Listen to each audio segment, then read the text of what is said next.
Мына тәуба деген сөздің өзі құрметті жамағат. Біз мысалы, я Раббым, мен саған тәуба еттім деп айтамыз. Сондай-ақ Алла Тағала тарапынан да айтылады, Алла Тағала құлына тәуба етіпті деп. Түсіндіңіз ба? Не деген кезде тәубасын қабыл етті деп біз айтамыз ғой көбіне. Жалғыз ол тәубаны қабыл ету деген мағынада емес. Ол сізді бойұсынуға қайтадан мүмкіндік беру деп аталады. Сонда бойұсынуға қайтадан мүмкіндік бермеуі де мүмкін да, мысалы деген нәрсе тұр. Қорқынышты да сондай. Бірақ оның рахымы жеңген. Егер құл сынса, Раббым деп жыласа, мойындаса, кешегі Ібліс сияқты мен одан хайырлымын деп, керісінше өзін дәлелдеп жатпаса. Сөйтіп, Ібліс құлады о жерде. Толық күпірлікке қарай, адам күнәға қарай құлап қалды. Бірақ ұят жеп жатыр. Тәуба ішінде қайнап жатыр. Міне осындай шындық қайнап жатқан кезде ішінде, мына Аллаға қарай жалбарынатын сөзіңді де Алланың өзі салады екен ғой аузыңызға. Бұндай рахымдықты көрдіңіз ба сіз? Сіздің жүрегіңіздегі шындық қана жетеді екен да. Егер ол шындық болмаса, онда дұғаның бір бетін оқысаң да болмайды ол. Омар радиаллаху анху айтады, мен Раббыма дұға жасаған кезде, дұға тілеген кезімде дейді, мен ол қабыл болмай қалама, естілмей қалама деген нәрсені уайымдамаймын дейді мен. Өйткені мен дұғаны жасағанда Раббым өзі салады дейді оны. Қараңыз. Оны салуымен қоса жауабын қоса әкеледі дейді. Мен тек бірақ нәрседен қорқам дейді. Менің уайымдайтын нәрсем бір. Мен сол сұрап отқанда жүрегіммен шын сұрап отырмын ба соны, жоқ па? Егер ол шын болмаса, жауап кетіп қалады. Мысалы, біздің біреуміз отырып, болды, ертеңнен бастап өсек айтпаймын десек, ол шын ба, шын емес па? Раббым, мен енді өсек айтпаймын енді деп айтып отырық біз. Сондай өсектен сақташы мен, Раббым, енді ғайбат айтпаймын мен, сақташы мен деп сондай бір дұға жасадық, жарты сағат отырып. Сосын бір сағаттан кейін жерде ғайбат айтып жүрсек. Шындықпен шыққан дұға емес ол. Ол уайымнан шыққан дұға емес та. Міне қашан шындық болады, дұғаңа дейін өз салып береді аузыңызға. Міне оны Бақара сүресінде Алла Тағала айтады. Фаталаққа адаму мир раббихи калиматин. Сол кезде адам Раббысынан қабылдады ғой сол сөздерді дейді. Жаңағы Аллаға қарай тәубаға шығу сөздерінде. Иннаху хуа тауабур рахим. Алла Тағала деген ол сөзсіз сондай рахымды, сөзсіз құлына егер өкінсе, қайтадан бойұсынуға қайтарады ғой дейді. Тәубасын қабыл етеді деп. Сондағы Алла Тағаланың Адам алейхиссалам мен Хауа анамыздың көкейіне салған сөздері, Қала, екеуі айтты дейді. Раббана золамна анфусана. Раббымыз, біз өзімізге әділетсіздік жасадық. Сен берген едің бақты. Біз өзіміз тайдырдық оны бастан. Ешқашан басыңызға келген бір бақ, қараңыздар, ол өзіміздің күнәміздің себебімен кетіп қалады екен бастан. Алла Тағала Құранда бізге Шура сүресінде айтады: Аузу биллахи минаш шайтанир раджим. Ва ма асабакум мин мусибатин. Қашан басыңа бір қиыншылық келіп қалса, яғни бір бақ кетіп қалса деген сөз ғой. Түсіндіңіз ба? Сол қиыншылық келіп қалса, фабима касабат айдикум дейді. Қараңыздар, айқындап беріп отыр. Өз қолдарыңмен істеген істеріңнің кесірінен келді дейді. Неге оны алып қойды Алла Тағала? Өйткені мен сенің ары қарай бұзылуыңды қаламаймын дейді. Жөндеу керек дейді сені. Мен сені бойұсынуға қайтару үшін алып қойдым дейді оны.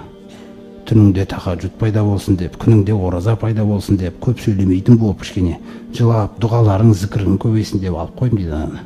Жөндеп алайын деп. Сосын қаласа береді. Өйткені Алла Тағала берген нәрсесін арттырам деп уәде берген. Егер шүкір етсең дейді.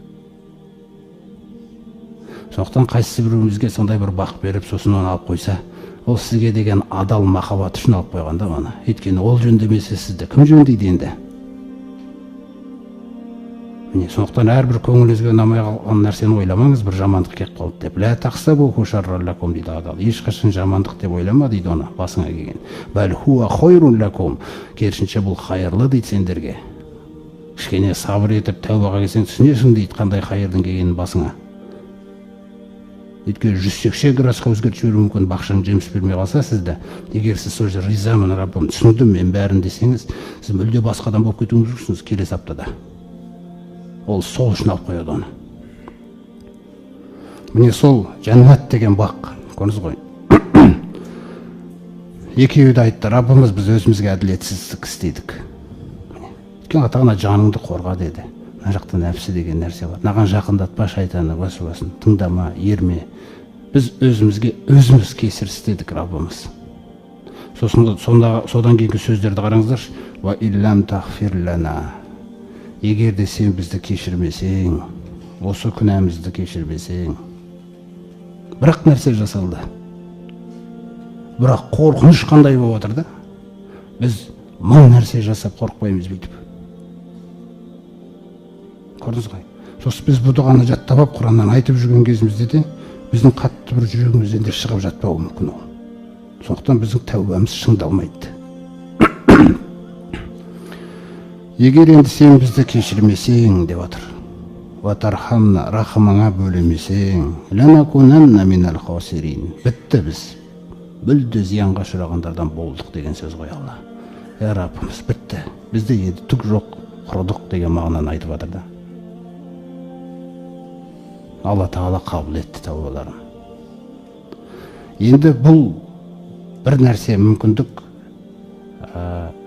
жәннатта бойсыну тұрақтылығы жүзеге аспай қалды. Ата Тоха сүресінде де айтады, білімнің маңыздылығы, құрметті жамағат. Мысалы, сіз бір білімді білесіз, бірақ оны ұғыну керек екенбіз. Мысалы, мына дұғаны біз қазір оқып отырмыз. Роббана заламна анфусана ва иллам тағфир лана ва тархамна ланакунанна минал хасирин жаттап алдық. Біз білім бар бізде. Жаттап алдық. Қалай? Сосын біз оны айтамыз. Сосын айтамыз да, ана жаққа ғайбат айтамыз. Мына жақта не айтамыз? Бұл дұға бізбен бірге жұмыс істеп отқан жоқ. Біз просто Құраннан дұға жаттап алу керек. Кішкене арабша білетінімізді көрсетеміз дегендей. Әдемі өте. Ана жақта адамдарды ойлап қалуы мүмкін, мә не айтып отыр мынау деп. Бірақ асылы біздің жүрегіміз онымен өмір сүріп жатқан жоқ қой. Сондықтан Алла Тағала пайғамбарымыз саллаллаху алейхи айтады.